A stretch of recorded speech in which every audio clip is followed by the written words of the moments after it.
The views and opinions expressed on Deeply Upsetting are those of the panelists and not those of the Geeks Under the Influence Network, associated brands, properties, or businesses. Listener discretion is advised. Please keep your hands inside the ride at all times. Fuck, marry, kill. Kids TV show mascots. Oh, no. Yeah, we've got Barney the dinosaur. Oh, geez. Tinky Winky. Oh. Or Big Bird. Okay. Several questions. Okay. Why Tinky Winky specifically? First off, I gotta say thank you for having questions. If you had none, I would be more concerned than if you had If I was many. just like, oh, fuck yeah, I thought about this a million times. Easy. Oh, this old one. Yeah, let me pull out my notes I happen to have on me about this exact subject. So, Tinky Winky, why that one? Is that the purple one with That's the purse? the purple one with the purse. Oh, okay. And also, I think the only one that I know the name of. Okay. And it's only because apparently it's trying to make the kids gay or something. Tinky Winky. Isn't that the thing with that? I think that's the reason that I ended up kind of gay, honestly. I think it was Tinky Winky's You fault. saw the triangle antenna and the purse, and you're like, guess I like chicks. Or maybe it was the fact that I loved Barney when I was a child and, as a child of the 90s. And maybe I had a weird kind of thing that I didn't understand about it. And then one time when I was 4, I was taken to meet Barney at a shopping center. And I went to hug him and I knocked his head off and it was a woman. So maybe that's... I don't know if that informs about my answer, but I still felt like it was a relevant story time. What I feel is that from an early age, you understood intersectionality when it came to deep inside Barney was a woman, is what you're saying. Definitely. So that tracks. That definitely tracks. Yeah. So I don't know exactly what it means for me, but it has to have something to do with who I am today. So does that mean that you want to fuck Barney or? Maybe now. I'm not sure. This is, a very interesting question. Truly. What children's show costumed creature makes you horny is really the beginnings of this question. Also, which one do you think has a decent 401k, is somebody that is going to support you in your old age, is going to be there and be a partner in some of the hard decisions that you have to make throughout your life if you get sick? Which one do you think has a gambling problem that you want to try to avoid? I feel like if I marry or fuck any of these, I'm going to have some sort of a problem afterwards for sure. Because unfortunately, not to be a party pooper or anything, I actually don't want to fuck any of these mascots. I know. Very surprising and terrible. Big Bird actually has a really bad habit. He cuts up lines and snorts lines of bird seed regularly. We all got to get through the day, man. You spend that much time on the street. Yeah, you end up picking up some bad habits. Street smarts. Yeah. I feel like I would want to marry Big Bird because I haven't watched Sesame Street in a while, unfortunately, but I feel like he had a calming paternal kind of presence, if I remember correctly. Okay. He was just gigantic and would bend his long creepy neck over to make sure that the kids and the other puppets were safe in the neighborhood and stuff. Am I making that up? That might have been what you gathered. I got more of a Forrest Gump vibe from Big Bird, where he was just a very friendly, very warm, but so dumb. I can deal with that. Just he's protective, but he's also completely an idiot. I feel like he's going to take more care of me than the dinosaur or the purple Teletubby. I need to see the Big Bird movie. What is it, Runaway Bird or something? Or is that a Runaway Bride spinoff? Yes. Yep. It's with all the characters from Runaway Bride, but it's instead of Julia Roberts. It's Big Bird. It's Big Bird. Sorry, Richard Gere. I got to hang out with my imaginary friend. Julia Roberts was probably so pissed that she didn't get to work alongside a legend like Big Bird. Well, she got ousted instead. Little known fact, Big Bird is actually normally played by Julia Roberts. Whoa. Yeah, that's where she got her start. That's a mind fuck. So I'm going to marry Big Bird. Okay. Because I just want support. I would love to come home and curl up in his little hot dummy nest and be fine. That's true. He looks like a snuggler. He definitely, he looks fluffy. Yeah, very fluffy. He takes care of his feathers, and we have to appreciate that. Someone that really takes care of their appearance. That's is true. Trying to look good. Yeah. out flex on the streets, as if you will. There's so many people that just let go so quickly into a relationship. I say as I'm wearing my basketball shorts and a ratty t-shirt for the third day. It's nice to know that Big Bird cares enough to keep himself well groomed. And Yeah, well, if you don't have a perfect look like you clearly do, you have to, really hone in on the things that you have to accentuate, like your feathers and things like that. There's a point when you find just the right outfit and you go, I think I'm done. I think I'm all set. I think I have figured out that part of my life. Like one less thing to be concerned about. You're like, I don't want to make anyone feel bad. I can stay here at 12 out of 10. I'm not shooting for 15 at this point. No, at that point, it's excessive. It's gratuitous. It's rude. Yeah, it really It's is. pretty rude. So I'll marry Big Bird. That's the only one I really feel confident about. As much as I really want to like lean in and be really supportive of Tinky Winky, expressing gender in different ways and like experimenting.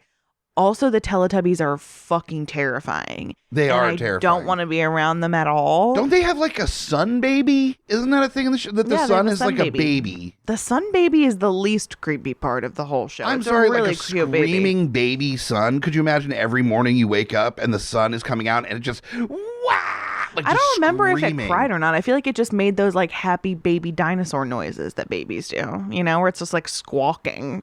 Happy baby dinosaur. You know how babies sometimes sounds like baby dinosaurs? Like goo goo gaga or No, I'm not going to do it on the podcast. It's going to be so fucking loud. But you know how babies all of a sudden will just like get worked up and be like, yeah. like a baby dinosaur. Yes. All right, I did it. Yeah. I wanted to. That's all I wanted. That's all I wanted to, Yeah. honestly. Who am I kidding? So yeah, the baby son, I don't remember it being sad, but again, I don't really remember. I feel like I repressed the Teletubbies because they were horrifying. And I feel like they became popular when my oldest sibling was like starting to get into children's TV. And I was like probably 10, 12 years old at the time. And it was just so fucking unsettling to me. So I feel like I have to do the murder because I don't want to be around any of those Teletubbies for a second. So if I fuck Tinky Winky, as much as I really should to like, make him feel like he's accepted and like well loved in this life. But the thing is, his gender expression is totally fine with me. It's just like the rest that's not. So I have the like giant purple body with a television screen in its stomach yeah. and like nonverbal is really creepy. All of the like waddling that they do. The I just don't waddling like is them. a lot. They're extremely pear-shaped. You hear that, listeners? Any of you pear-shaped listeners, Amy Bogarde is out for you. She's going to Fucking murder you. Scary. All of you pear-shaped, nonverbal stomach television. I'm going to make you listeners. a t-shirt that says like bears, not pears. And it's just like a hairy man standing there that's got like more of a triangle shape. I love a pear-shaped bear. Don't do this to me. Don't spread these lies about me on the show, please. I say enough bad stuff myself. I don't need your lies. Jesus Christ. That's a fair point. That is the truth. Yeah.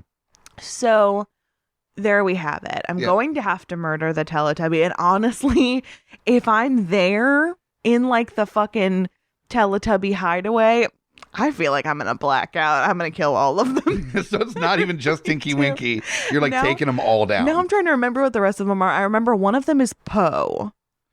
Poe, yeah, that sounds right. Lala. I'm just picturing you in like the hallway scene with a hammer from Old Boy, but it's just Teletubbies like that are coming at you down the hallway. And you're just taking this big hammer. I feel like they're trying to crush me with their thighs. You're using the claw part of the hammer and you're hitting them and you're expecting stuffing, but it's gore. Like there is actual like intestines and like body parts underneath the felt. And also wiring, I'm sure, for the television. For the television it's a gruesome sight. There's a burning flesh smell from the electricity from the TV melting the internal organs. I feel like one of them I'm going to have to try and like kill in a pretty civilized way, like smother them to death or something, just so I can do like a real quick like open them up and find out what's happening in there. Like how does it work? Know how does it work? How that works. What's the layout like in there? Like is there a stomach or I just don't know. I guess they're kind of like a puppet machine cyborg situation going on. Also, what is the Teletubby diet? Like, what are they eating? What is the Teletubby for? The television. Do they just like really like I CNN? think they watch CNN. A They're actually lot. always watching Law and Order SVU. I mean, you need a So TV in fucking your weird. body to be able to get through all of the seasons of SVU. So I feel like, oh God, I don't remember anything about this. And I actually haven't been like boning up on my Teletubby knowledge, knowing that your sick, twisted mind was going to make me try and fuck one of them. God, you're a monster. Anywho, I don't really remember, but I feel like that's how they communicated with each other because they are nonverbal. They're very scary. So they're like the Bumblebee car where they just use different scenes from TV shows to put it together like a weird ransom letter using Donahue clips and The Price is Right to put together. I'm not going to lie. I'm sure some phrases. listeners really loved that reference. It's completely over my head. So I'm just going to say yes and give you a thumbs up. In the Michael Bay Transformers movies. Oh, so sad. I missed those. Yeah, the Bumblebee, the character, Uh-huh. his voice box is damaged, so he uses different parts of songs and talk radio to communicate. Oh, that's cute. Much like the Teletubbies do with their televisions. I think. I don't know. I could be I could be spreading Using Teletubby slander. exclusively after they got the contract, Law and Order SVU clips to Jesus. express their feelings. That's bleak. It's almost like if your car radio gets stuck, and it's like my dad's car radio got stuck when I was a kid, and so his car only played the oldies station for like years, which I'm happy about now. But that's what happened with the Teletubbies. They used to have like a full range. I feel like they even maybe had like Showtime and stuff. Right. They had like Skinamax. There was Now like they just have there was SVU. like a burnt sienna colored Teletubby, but it just communicated in clips from Oz on HBO. no. And they're like, "You've got to go. We can't." You are really upsetting the sun baby. The Sun Baby is just screaming all day because all it is just like J.K. Simmons as a white supremacist, like raping people. And, Oh man, I Yeah. haven't watched Oz. J.K. No. Simmons is raping people? well, I know both of those things are in Oz. I'm just assuming that both are together at one point. J.K. Simmons is a white supremacist? He's like the leader of the white supremacists or something in Oz. That's where you got to no. start. My favorite dad actor? Yeah. Wow. Sad to see. Also white supremacist, apparently. Yeah. And really good at teaching people how to drum. Oh. There's like three things that he's just great at. It's like dad energy, Uh-huh. drumming, white supremacy. Yeah, he just has a white supremacist past. I feel like because he's bald, he got like typecast really quick. I'm like, Probably. Well, they were like, you don't look sad bald, you look badass bald. So it's just like you went from one role to another. You just always are going to have cool bald roles from now on. yeah, I mean, he did do like the jazz drummer thing, which is like the cool bald white guy thing. That movie was awesome. That movie was awesome. And then he was like the dorky dad that was like thoughtful and hip enough that he gave like the kid enough space to be themselves. Was good. That movie was awesome. And then he knows a lot about insurance. Those commercials are awesome. J.K. Simmons, you are the best. Yeah. Since we know he's obviously probably a huge fan of this podcast. I mean, why wouldn't he be? right. And the- He's just next on the list of the celebrities that we're trying to somehow attract. yeah, we got like with the Jay fucking Baruchel, beacon. J.K. Simmons. There's a lot of J's on that list, Okay, actually. Jay Baruchel isn't part of this podcast. Okay, Keep it all on right. GUI. Okay, Jesus. all right. Okay, to wrap it up, to summarize my feelings. Okay. Marry Big Bird. Okay. Fuck Tink. Or no. Oh no. Oh, no. Oh no. I'm gonna fuck Barney, I guess. Maybe it's because of the gender bending of my childhood. That was cool. So I'm gonna fuck Barney, and I'm going to murder Tinky Winky and all of his evil Teletubby siblings, friends. I don't really know. Sibling friends? I think Sibling just friends, co-cult participants. or like one of them is a male and the rest are like Teletubby sister wives or something. It's like the opposite of the Smurfs, where it's just Yeah, all women exactly. except one. There was one that just had like a single pointed antenna, right? I think so. So that's probably Did the the rest male. of them have two? No, I think there was one that had like a circle, and then there's the triangle one. They had like different shapes. I think one just had like a snorkel, like just a little tube. Whatever drugs the Teletubbies creators were on, I want no part of it. Like none. I would never want to try those drugs. I don't want to come up with something like that. I don't want to bring that evil onto the world. What the fuck? No, it's not like it's any better than or worse than it was at my era of things. I had like a thrift store lamb hand puppet. Okay, I had, wait. Why was that precious, though? I had a sea captain named Kangaroo, and I had personified bananas that wore sleepwear. Well, they were adorable. None of these are as horrifying. This is a straw man argument. None of these are as horrifying as the Teletubbies. Are you joking? What You about can't compare? Italian plumbers? You're really going to say that if it's between the Teletubbies and Mario and Luigi, it's a them? I don't think so. That was so stupid, and I was so proud of it. I know you were. I saw it happening in your mind as it was about to go down. My eyes were sparkling. They were really sparkling. Jesus Christ. I'm so sorry. So that's where I'm at. That's what I'm doing. Do you have different answers or not? They are the correct answer, so we'll see. I am very unfamiliar with all three of these characters for the most part because I'm old enough that I was already like a teen by the time the first of these really started to come out. So I only have a vague understanding of the three of them. And just go based on sex appeal only then. Just sex appeal. So we've got Big Bird, Barney, and Tinky Winky. This was your evil doing. I know. Why are you asking okay. me? So Big Bird, me and Big Bird go way back. Like I'm good with Big Bird, so it's just a matter of like marry or fuck Big Bird. I think I'm gonna marry Big Bird for sure. That just makes the most sense. Like obviously, out of the three of them, that's the person I could deal with the longest. Yeah. You know, I think that's a good match.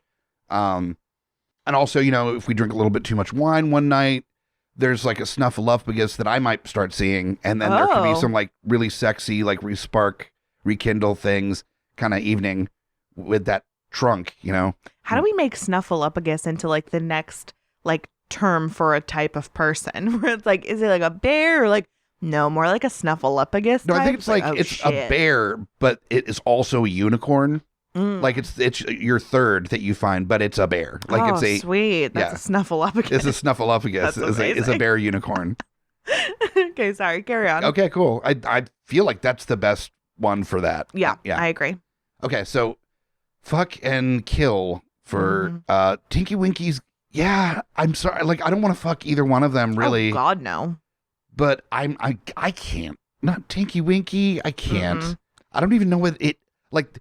There's too many questions. Like so many questions. Are you a robot? Are you like a puppet person? Are you okay? What is? Are you an alien? There's a sun baby. Like I can't. It's too art house film for me happening with the Tinkies and the Winkies. I can't. Also, imagine going back and telling your friends of what opportunity you've had laid before you. And they're like, you chose to not fuck the dinosaur. You fucked the Teletubby. And I would 100% be singing like "Everybody Do the Dinosaur" as I was railing out Barney. Wow, yeah. I hate that.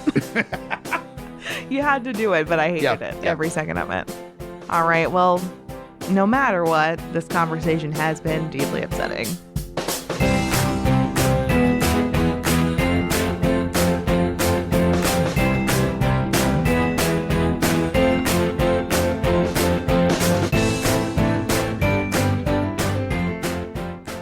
Welcome back to Deeply Upsetting. We took a little break, but now we're back. We are back. Did you miss us? And I gotta say, we got into 19 minutes and 50 seconds before we got to the end of our intro. So we're going to start paying attention to the amount of time it takes to get to the actual intro music on the episodes. Yeah. I mean, I feel like it's kind of like a fun little guessing game. Are we just going to fucking diatribe forever about our fuck, marry, kill? I think it's because it's the biggest surprise because the other person doesn't know what it is. True. So then it's just like a terrifying mind fuck that you have to decide within 2 seconds. Very awful. I'm just waiting for the episode where we play the intro music about a couple minutes before we play the outro music. We do one question. One question. And then it's just like a yes. And then that's the answer. We just finish the episode. I mean, we do this show because we think that each other is funny. So it makes sense that our questions from ourselves go forever. We're so obnoxious because like we think the other person is like the funniest person that's ever existed. Everyone listening to this is like, how? Just looking at us like, you're so dumb. So dumb. And you're right. But literally anything either one of us does, the other person is just like, you're great. You're great. Like, poke. Yay. I like you. You're wonderful. You're so funny. I love it. Everything. Keep that dumb shit coming. So anyways, welcome back to Deeply Upsetting. Things have not changed. A show for dumb shit. So we've got plenty of that. A show for hot dummies. That's our demographic. Yes. Wait, I think it is, though. It is, though. It really is. Represent. All right. Well, if you're new, I am Amy Bogarde. And I'm Mike the Hobbit. And what we do here is we use our so-called expertise that we have given to each other to answer your most upsetting hypothetical quandaries. So if you have any questions for us, please submit them in the following ways. You can hit us up on Facebook or Twitter. It's at Deeply Upsetting. Send us an email at geeksundertheinfluence@gmail.com. Put Deeply Upsetting in the subject line so we can find it. Or you could text us. Sexy text. Or send us a sexy voicemail that's just like heavy breathing followed by a question at the GUI Network hotline. It's 804-505-4484, which is 804-505-4GUI.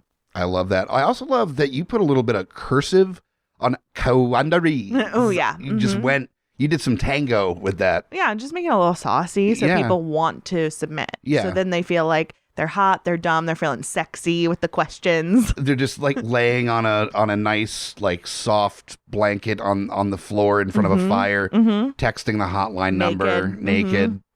Being like, I would have fucked Tinky Winky personally, just sending us that. Oh, yeah. I mean, you can definitely reach out and tell us that we're wrong. That's fine. Text us some really nice Tinky Winky, Barney the Dinosaur / fic, where they're like banging while Start Wearing Purple by Gogo Bordello is playing in the background. Yes. Yeah. Send us your, oh no, what's that art website that people will draw like their very upsetting pornography about characters? DeviantArt? DeviantArt. Send us your DeviantArt page that has like all Teletubbies doing terrible. No, because there is things. Somebody that's listening that has that. That's listening, you think? Maybe. It's very possible. Wow. Yeah. I think there's someone out there, but if they're listening. If I was somebody that was doing Tinky Winky like porn art for fun, this would be the kind of show that I would listen to. Should we be proud about that? I think we should. Yeah, I mean, I'm going to go ahead and own it. Yeah, I love it. Yeah. I mean, the other options are way worse, so I'm just going to go ahead and lean in on this one.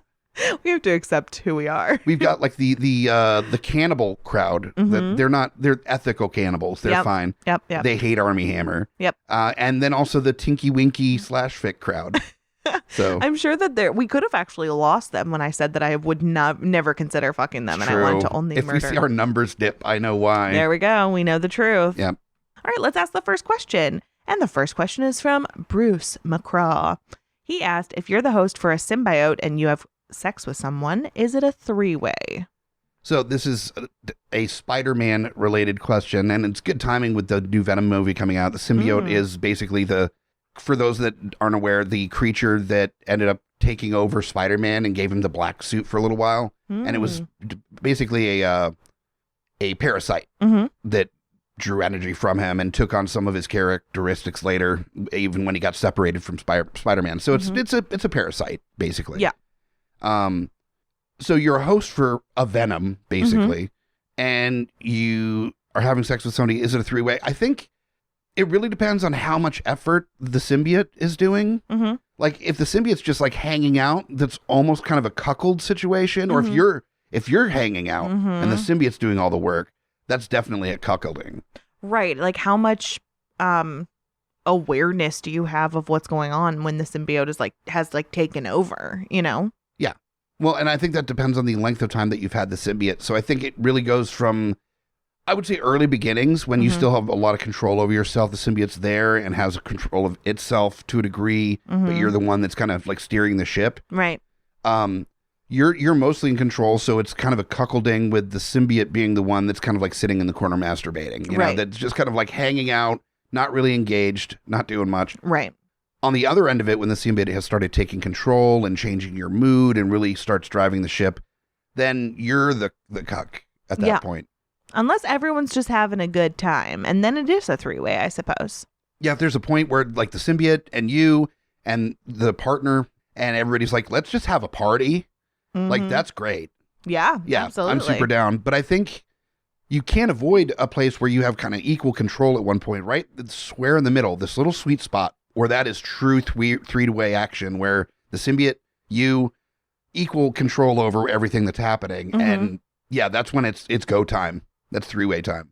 I feel like it really only counts as a three-way if you are telling the partner first that there is also a symbiote situation going on. This is like getting into a weird consent conversation, honestly. Taking a turn. Would have to mention, like, by the way, my buddy might join in a little bit. Excuse me? It's like, no, I mean, literally like my other layer of skin. Oh, I just don't know if I would be able to do it.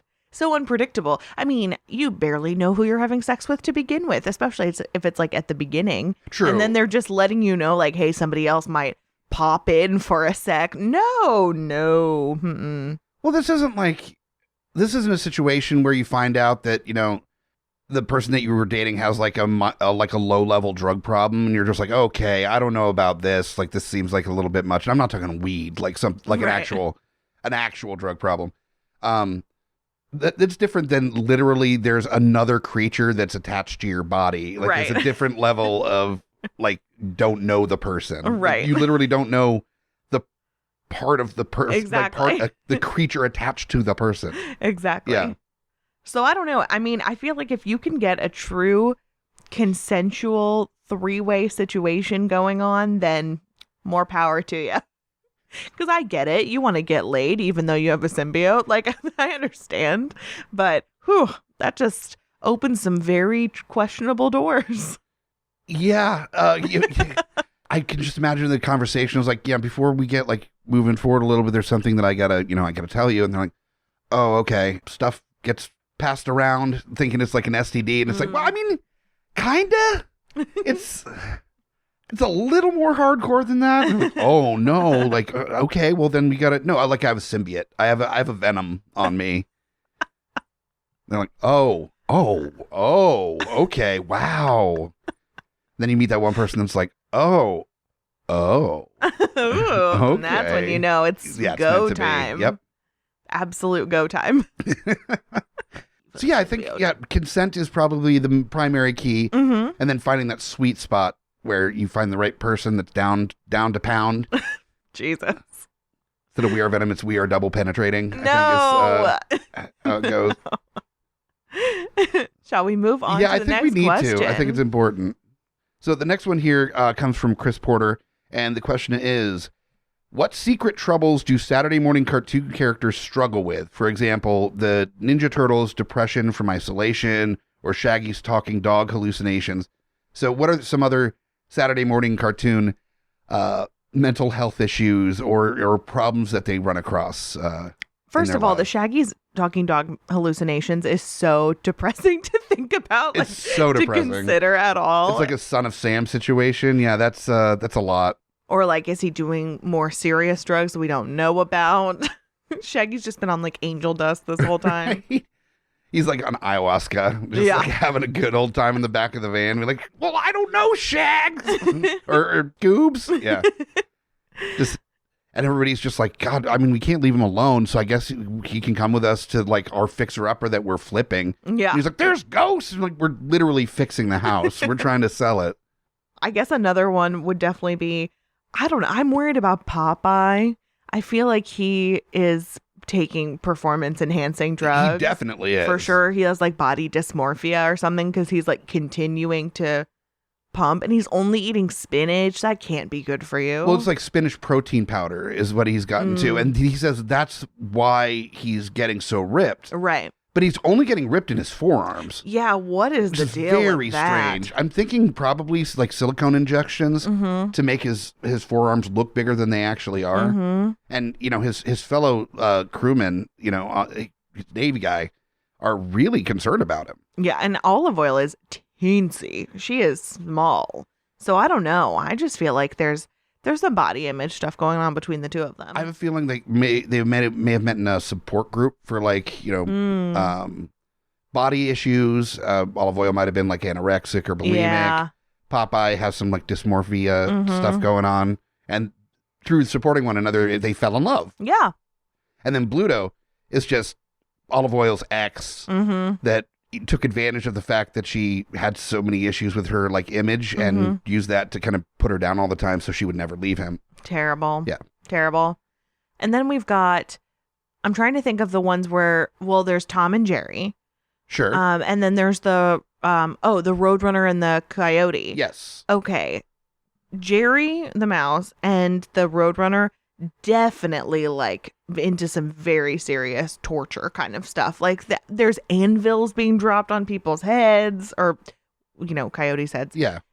Blowing them up. There's so much happening here. It's just like very unhealthy. And I feel like, the coyote and the cat are going for food, so you have to understand. And then these little bastards are just going for straight up torture in return. Oh my god. Well, it's the local honeypot is what they realize that they are, is that both the Roadrunner and Jerry, they know that they're the attraction for these predators. And so they're using that attraction to like reel them in and get them close and then absolutely brutalize them. Yeah, and then do their fucking best jigsaw I was about to say, some fucking saw jigsaw stuff right here. This is, them absolutely giving them an opportunity where they could have just walked away. Totally could have looked at the situation and gone, you know what? I'm not that hungry. Got some cat food. Coyote's just like, there's some muskrats running around that I can go munch on. It's fine. There's a dead bird in the road that I can go mess with, but now I want this Roadrunner. Right. It's that temptation that was their sin, is that they had the opportunity to walk away and they did not. Well, and don't they always say that the definition of insanity is like making them same mistake over and over and expecting different results? Correct. I mean, so there you go for the two of them. Now the question is, how many anvils get dropped on your head before you just are like, fuck it, I don't want this Roadrunner anymore? and also the Roadrunner, and this is something I hadn't considered before, the Roadrunner and Jerry, did they just happen to be in the vicinity of these predators and that's how they ended up on the radar? Or did they go search it? Tom and Jerry, I think, live in the same house. Yeah, but did Jerry live there when Tom's family moved in? I actually am not privy to the origin story. Or I need the origins. You know, there is a Tom and Jerry cartoon. Maybe it goes into the origins. I don't think it does. Hope so. But I would love to know if Jerry was like scoping out for a cat with some kind of like behavioral issue that he could exploit. It goes deeper. Mercilessly torture over over what, 50 years? Yeah. He's been torturing this cat. That's awful. Yeah. It's just awful. And then for some reason in the area that the Roadrunner and the Coyote are, it just seems that there's no other life. So I guess we have to just assume that either the Roadrunner tortured them all to death or the Coyote ate them all and the Roadrunner is all that remains. I think there's a, I don't know if you've seen it. There's a movie called Martyrs. Oh, no, but I've heard of it. It's a French film, and the basic gist of it, brutal. It's incredibly brutal. The idea is that if you cause enough torturous pain to a person, they reach a point of separating themselves from their body, right? To be able to withstand the pain. Mm-hmm. And it takes a certain person not to like pass out or die before reaching that point. Right. And at that point, they are able to basically see God. Mm-hmm. Is the thought process. And so it's the whole movie is about this gratuitous torture that is getting people there. And I'm wondering, how close is that? Is that like uncomfortably close to what Jerry and the Roadrunner are doing to the Coyote and Tom? Yeah. Is there repeating behaviors over and over again, torturing over and over again, hoping that maybe at one point they're going to get to a point where they just reach a moment of full lucidity? Like maybe they just want to be friends actually. And they're like, well, if I have them learn their lesson, then we can just, live harmoniously without the fear that they're going to eat me. And they're just going about it in completely the wrong way. This is not how you get friends. No, it's not at all. But also, are you saying that maybe the whoever wrote Martyrs was inspired by Tom and Jerry? I think maybe. I think you're right. And I would love for if there's ever a point where Tom and Jerry or the Coyote and the Roadrunner end up ending, that they're done doing the cartoon. I would love that there's just a moment where like Tom is getting his skin flayed off by Jerry, like fully peeled off of his body. And he has a moment of clarity where he realizes he himself is a cartoon that is there, his torture for entertainment for children.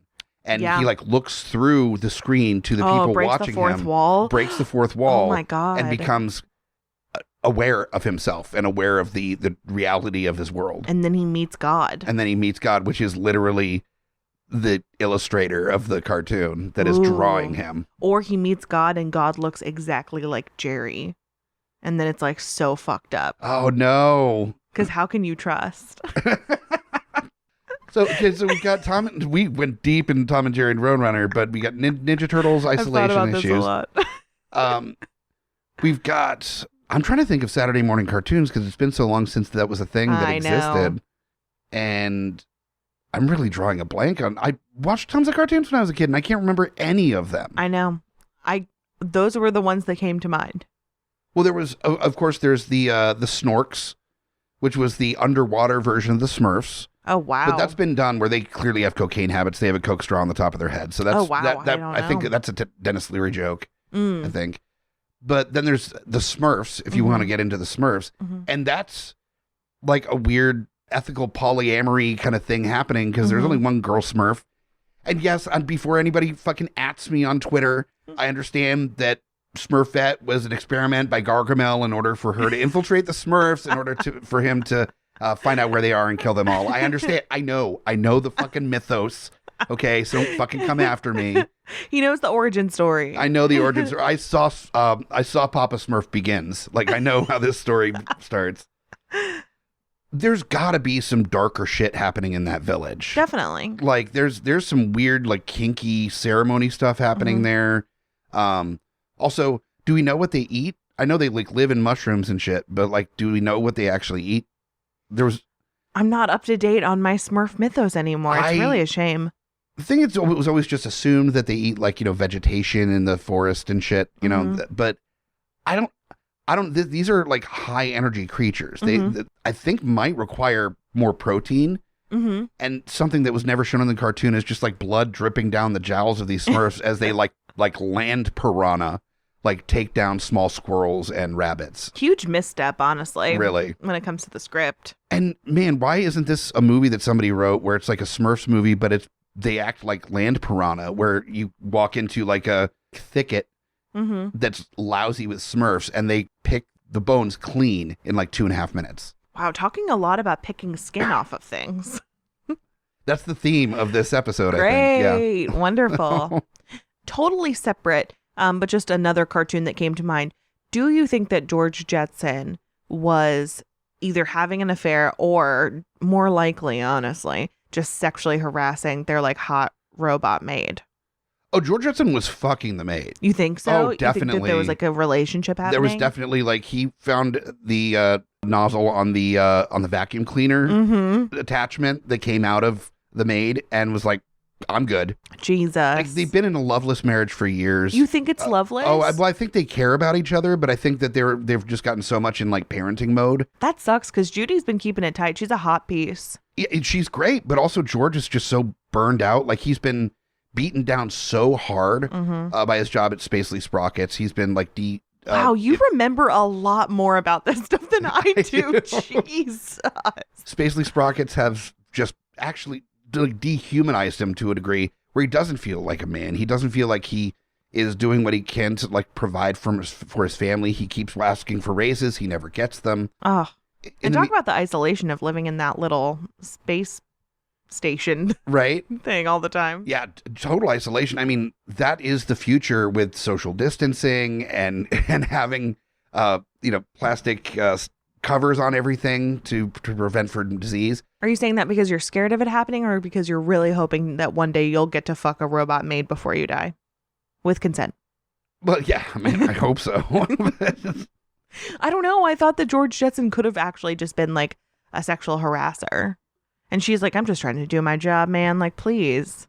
Well, here's the problem is that if the maid follows Asimov's 3 rules of robotics, she has to do whatever the human asks of her, as long as it doesn't do any harm to another human. So, like, he can't be like, kill for me. And she's like, okay, mister, like, go fucking kill people. But so, yeah, he'd be like, bend over, take out your vacuum hose. And she would like, yes, Mr. Jetson, and just do the thing. No. Yep. So, yeah, there's definitely, oh no. And Elroy, the Yeah. youngest, like, he's definitely experimented with it too. So there was definitely a likelihood that on the same day they were both No. taken down the maid. Yeah. Not on the same day. On the Why did same you have day. to add that detail? Well, because, George, it might be every so often. Yeah. He's busy. He's burned out anyway. He comes home and he falls asleep in front of the, like, space CNN or whatever the fuck he's watching. And so he's burned out. He's not always the one being like, oh, the maid's around. Ooh, it's whenever he gets a wild hair. But Elroy, no, he's got that, like, young pubescent energy. So he's like, he's letting loose like 4 or 5 times a day. Oh, so at least one of those has got to be with the maid. So not that it just happens to be on the same day, is that Elroy is hitting that every single day. So it's just whenever George goes up to bat, it will be the same day. Why is this conversation making me sad? I feel depressed by it. Look, the future is bleak, and you don't recognize that as a kid with the Jetsons, as all these characters don't have to depend on one another. Nobody's cleaning up around the house. Nobody's paying attention to how the house is even decorated. It's just windows. Right. There's no art on the walls. There's no pictures of family anywhere. It's just this soulless, sterile environment where all the characters are so completely plugged into their different apparatus that they never interact more than they need to. And so, of course, love dies. Right. Of course, relationships between the parents and the kids separate. Of course, the males of the family don't begin to not even recognize any difference between human connectivity and fucking a robot hose, Yeah. So, yeah, the future is incredibly bleak. Yeah. And the Jetsons was a kid show. Right. It even shows like an impressive boss that doesn't take the worker seriously, takes him for granted, doesn't pay him his worth, to where the point that it starts affecting his relationship with his family because of it. Yeah. I mean, that's a rough show. I mean, to think about a Saturday morning cartoon that, like, there were no secret troubles. There were only out in the open troubles. Rugrats was letting it all hang out. Chucky's mom's dead. Yeah. And then Tommy's dad has massive depression. Oh, clearly. The twins' parents are definitely in a loveless marriage. The dad was basically Jason Bateman from Juno. Like, yeah. It's basically the same character. Pretty much. Yeah. Pretty much. Many loveless marriages going on. Yep. Angelica's mom is a super hot power lesbian. Yeah. Love that. But everything was just right out in the open. So they were telling us everything we needed to know. What I love that all they needed was a little bit of a nod and didn't need to really push too hard on any of those, but it was pretty fucking clear. Oh, it was really clear. Yeah. Yeah. Like Miss Frizzle is also a power lesbian that sells LSD on the side. Yeah. Mm-hmm. So, and she's thriving. She's doing great. She's doing great. She reminds me so much of several of the art teachers I had going through school that are just like absolutely insane, but in the most wonderful, like buck wild kind of way. Not that like scary, like you're going to find them under the stairwell, like sobbing in a puddle of their own piss kind of scary, Oh my crazy. God. No, just the like fun, wacky, crazy. Yeah. She wasn't even the art teacher. She was the science teacher. No, No? Was she the science teacher or the bus driver? No, she was a teacher. That's why she was teaching them about science, and then they would go into whatever the science thing was, like the human body or space or I'll whatever. be honest, it's been so many years since I've seen the Magic School Bus. I just thought Miss Frizzle was the most fucking legit bus driver that those kids had ever had. Like, they get off at school and all the teachers are just like, write this sentence 5 times so you remember it, and just not giving a shit. They're just doing SOLs. Nobody gives a shit. Yeah. Everybody's burned out. Teachers are getting paid garbage. Yep. And these kids are just dejected and tired and going home like to parents that are overworked, and it's just fucking bleak. And they get on this bus and there's just fucking whimsical music and a fucking pet lizard. And then Miss Frizzle's just like, hey kids, we're going to go shrink down and go inside the human body and play with blood. And the kids are like, wee! Yeah, no, that was not actually the case. She was just an independent ass bitch, and that's why she drove her own bus, because she couldn't. What was she going to do? Tell the bus driver, like, we're going into space? The bus driver isn't going to feel comfortable with that. There's no insurance to cover that. Sweet, like, we don't need to pay 2 salaries. She's going to teach the kids and then drive them home. This is great. This is helping our budget so much. She probably did it for free. That bitch probably came from a bunch of money. And that's how she was able to get all of these fucking awesome custom couture dresses that matched where they were going. So she was like, I'll do it for free. And the school district was like, great, we're poor. We're not even going to look into the fact that she wants to do this for free. That's not sketchy at all. Go. Yeah, like if you're providing stuff, if you could provide toilet paper for the bathrooms too, because we're running low on that and there's nothing in the budget. So we would appreciate it. Yep. Some billionaires shoot themselves into space for fun. Miss Frizzle's just like, we're going on a fucking adventure, kids. I feel like one kid probably didn't like one of the adventures and came and tried to like complain to the principal. And the principal was like, I am not shutting this down. Like, right. Miss Frizzle works here for free. It's like one of the kids died. And the teacher's like, that sucks for that kid. I think one of the kids did almost die in one of the episodes. They like almost like drowned in the blood or something. I've thought before that something along these lines, that I bet there's an episode of some like cartoon or kid show that I watched as a kid that was like horrendously dark that I just missed somewhere. And one day I'm going to end up watching old episodes of Alf and it's going to be like the dad has cancer. Yeah. And I'm gonna be like, wow. And it's just them crying for 30 minutes. It's not even like discussing it as a family. And you're like, this was my favorite episode as a kid. I'm so fucked up. Like the dad's crying and then the little boy calls his dad like a pussy. Oh my and like it's just really fucking bleak. And I'm watching their just mouth agape. How did I not notice this episode when I was a child? Well, But you weren't too quick on that would be the uptake. Magic School Bus episode where a kid like falls out of the bus as they're in space and then his like eyeballs get sucked out of his head because of depressurization. It's really graphic, actually. Yeah.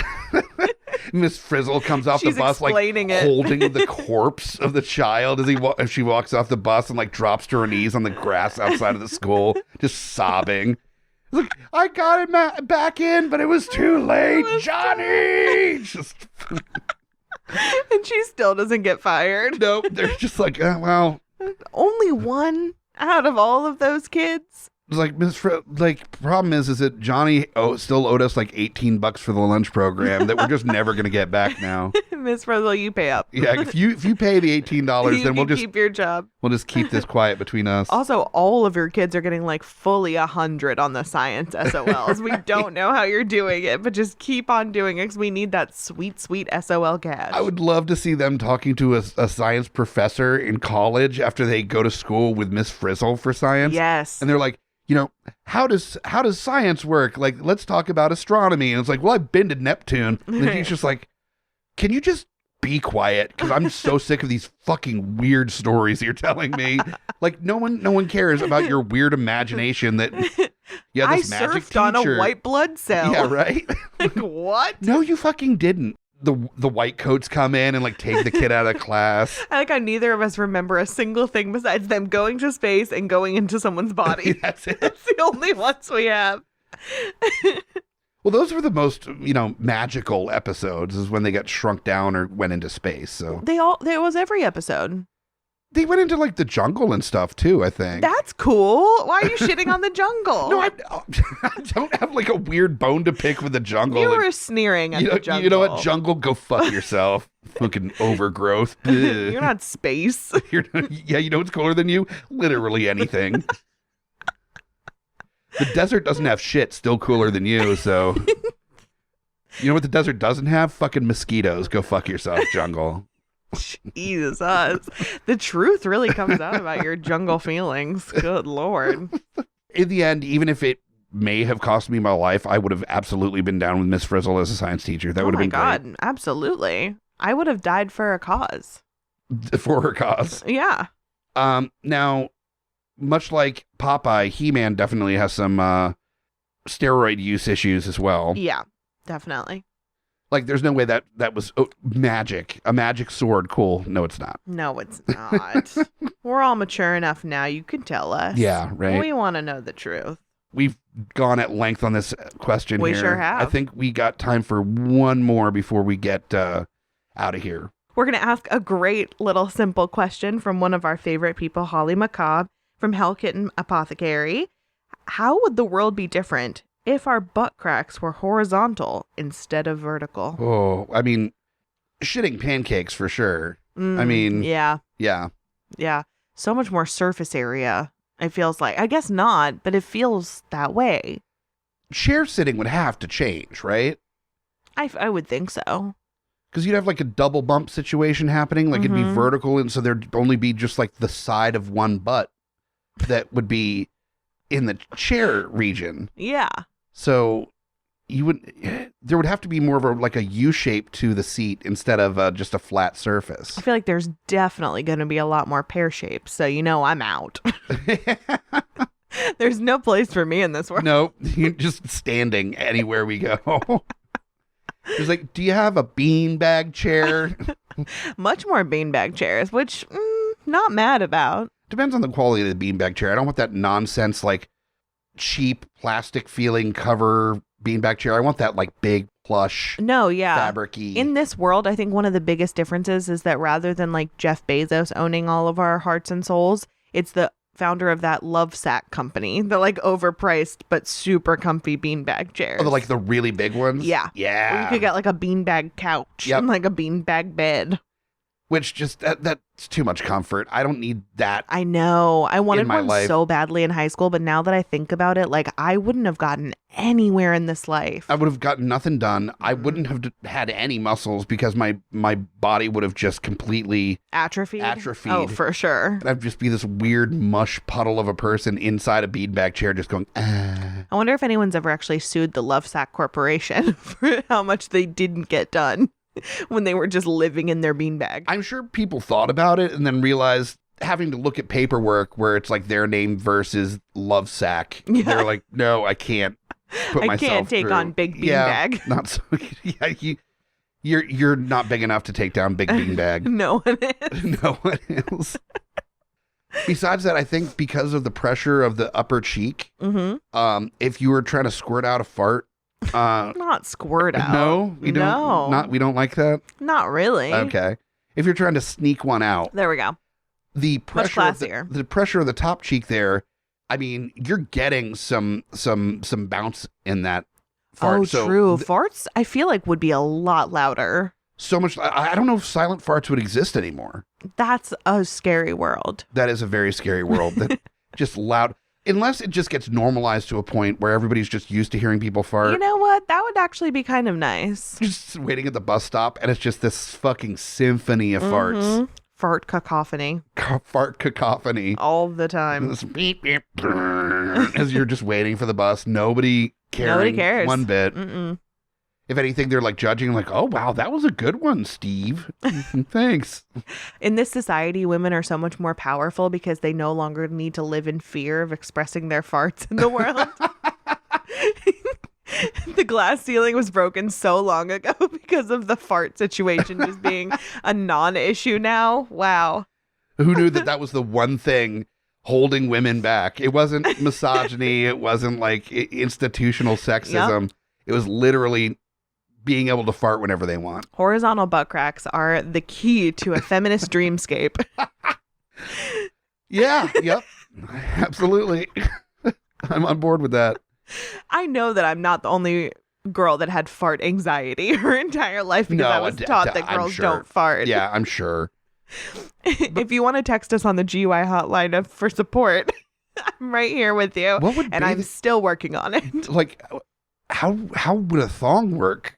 That would be very confusing. Yeah, really confused. I don't think that thongs happen in this life. You don't think there's just like one strip going around the back in between the cheeks? Then it's just like a belt situation. Like it's like a low belt. Like just a low belt that goes between your cheeks? Yeah. Oh no. Exactly. I don't like that. I don't either. And I'm just trying to think of like what you could actually use your butt for, because there's a perfect if you need to tie your rope around something, like that's clearly where you're going to put the back of the rope is between your butt cheeks. Yeah. I mean, because it's going to stay secure there. And also, I feel like pulling butt cheeks apart, if you need to do that for like sexual purposes, is a lot easier than holding them up. Like hoisting something up is more difficult than like pushing it apart. Is that just me? Do I just not have those good Popeye forearm muscles? But the only thing that I would have an issue with is if you're like in doggy position and you're behind someone and you're lifting up their butt, butt cheek to perform sexual intercourse. Pulling the cheek down at any point, it would feel like putting the safety bar up on a roller coaster a little bit, like you're just strapping yourself in for safety. And I don't need that kind of imagery when I'm going in, because I will take advantage of it and start screaming "wee." Wow, I believe you would. On. Yeah. Another thing that would be actually really great, and also something that would be really helpful for women. Actually, this is great for women. I love this question. Another thing that would be really great is, since you have the other butt cheek that's like also horizontal in the way, that you cannot have this "oops, it slipped" accidental hole situation that some people love to try and pull. True. There's a whole mound in the way. Yeah, exactly. Yeah. You can't slip. There's no slipping. Oops. Yeah, no, that's not. It's not happening. No. So again, just another way that women are thriving out here in this timeline. Pancake poops, loud farts, glass ceiling broken. Yep. Fully broken. No oops No method oops. happening whatsoever.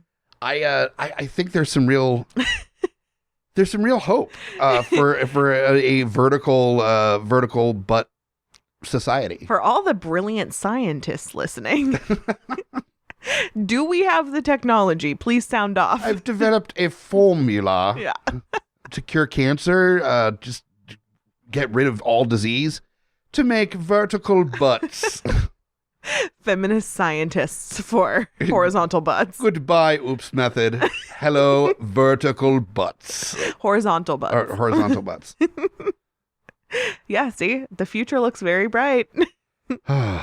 You're welcome, Gen Z. It's about to get great.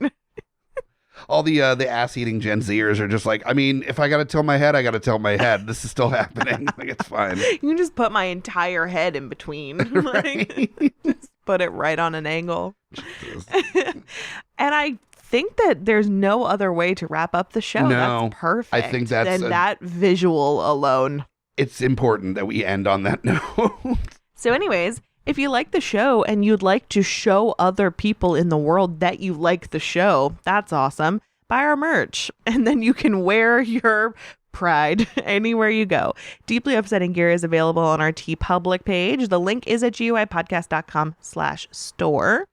And while you're at it, you can rate, you can review, you can subscribe wherever you get your podcasts. And if you're not following all the other shows at guipodcast.com, then get to going. It's like, what are you doing at this point? Yeah, I mean, we've got so many great shows on the network. And a little shout out as well that next week after this episode drops on the 24th of July, I will be with a few of the other showrunners on the network at the VA Comic Con at the Richmond Raceway. It's from 11 a.m. to 4 p.m. You got to get your tickets ahead of time on the website, vacomiccon.com. And we'll be hanging out. We're going to have our cameras with us and microphones. So we're just going to be talking to people, man on the street style, talking about what comics you're picking up, talking to cosplayers, shooting the shit, having fun, hanging out. We have the exclusive merch that we have for our live events that we haven't been able to sell for a year and a half. Yep. That we have always had at the trivia nights and the live shows in the past. We're going to have that out. So if you want a hat, a sticker, a koozie, anything like that from Geeks Under the Influence, we'll have that available. The rest of the merch, of course, is through TeePublic, and you can pick that up at guipodcast.com/store. Yep. That will be very fun. I will not be there, so you have plenty of time before the Comic-Con to mourn. You're right. That I will be at work. I will be the sole representative of Deeply Upsetting at the convention. Yeah, so you can get all the complaints. Right. And I can just relax at my amazing job. Sideways butts. Why? And we're like, I know. Yeah. we know. Trust Somebody me. comes up and slaps me. You ruined the Jetsons for me. And I ruined the Jetsons for me too. If it makes you feel any better. Honestly, that was the most upsetting part of this episode, in my humble opinion. I mean, there's plenty to choose from, but there is. That one was pretty rough. For someone that didn't mean to be associated with this podcast, we want to say thank you to Jason Farnham for our theme music. He's never met us, and he probably has no idea that we're using it. And I'm sorry, Jason. Thank you. Yeah, appreciate it. Thank you, buddy. So for another episode of Deeply Upsetting, I'm Amy Bogarde. And I'm Mike the Hobbit. Bye.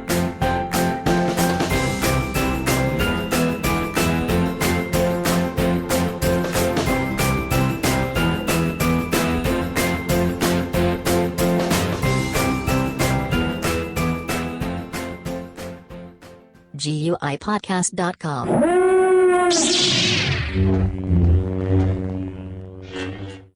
Everybody do the dinosaur. In a world ravaged by movie studios that keep rehashing the same things, only one podcaster has the guts to make it even worse. Join Mike the Hobbit as he traverses the internet to bring you some of the best and worst ideas for reboots, remakes, and reimaginings of some of your favorite and least favorite TV and film properties. Ideas like a John Waters He-Man movie, Fantastic Four the musical, and Aliens, done entirely with marionettes. What podcast would bring this evil upon the world? This is Smack My Pitch Up. Available anywhere you get your podcasts.